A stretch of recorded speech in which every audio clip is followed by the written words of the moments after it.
Where am I looking? My bad. What's my main camera? The honeymoon phase, take one. Happily ever after. This ain't no more. Happily ever after means to me just continuing to be blessed. She's just genuinely one of the best people I've ever met, if not the best person I've ever met, just in terms of like her demeanor, the way she reacts to things. People, whenever they meet her, they automatically like her just because like she just gives off a joyous energy. My favorite thing about Nyeem is definitely his heart. He's like just full of so much love, and like Nyeem will give you the shirt off his back, literally. But he also just like loves unconditionally, and he's taught me a lot about love. And yeah, his heart is just very, very big, and I appreciate that. But I think happily ever after is just knowing that I'm okay, that I've enjoyed everything that I'm doing. I'm at peace. I'm surrounded by family. I'm surrounded by love. I'm surrounded by joy. I'm surrounded by challenges. I'm surrounded by adventure. And that builds a happily ever after for me. I think my definition of happily ever after is constantly changing. I think the goalpost is always changing. Right now, I do think it involves a partner, but does it look like the wedding bells and a marriage and kids and a fence? I don't think it looks like that, but I think it looks like making memories with somebody I really love and cherish. Not everybody's happiness looks the same. And so I think for me, my idea of happiness has just kind of shifted to how I feel about a person and the partnership that we have versus it feeling like a constant state of bliss. This chapter in my life is definitely the self-love chapter.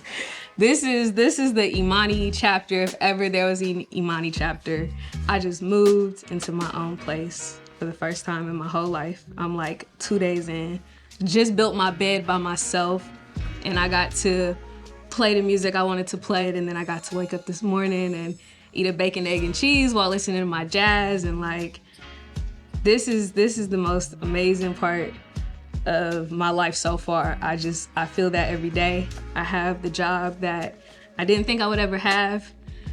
I have the friends and the support system that I didn't think I would have. I have the capacity to love other people. This is the greatest chapter of my life. Y'all hearing it first. I think we went through our honeymoon phase already, but there's still honeymoon moments.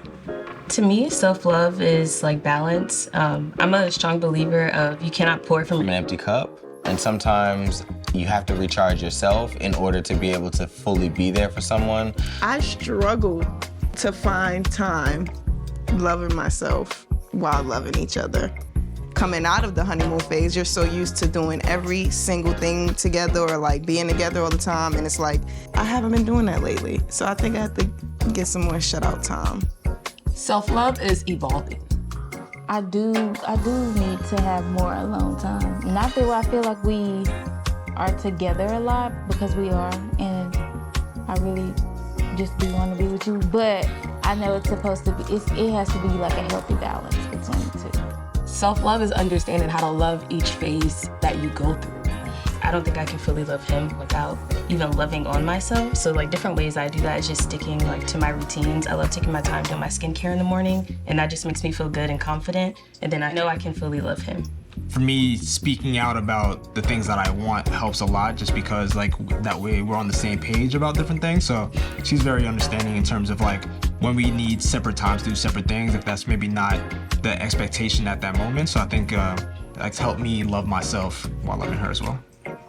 I feel like for me, I'm a giver, and I'm ready to give instantly before I receive anything. And I think what I've learned is like, it's okay to be a giver, but you have to be mindful of who you're giving to. So I think the biggest lesson I've learned is giving to the right person and not giving too much all at once. Love of self should be super easy, natural, and just happen. Like, who doesn't want to love themselves? But you do end up in these periods of life where like you can't really find what love of self is, how it looks like. You can be very mean to yourself. I think self-love comes in many forms, but self-love is also, like I said before, respecting your own boundaries, making sure that people are respecting you, and I also think it's just celebrating who you are, where you are, and the time that you are.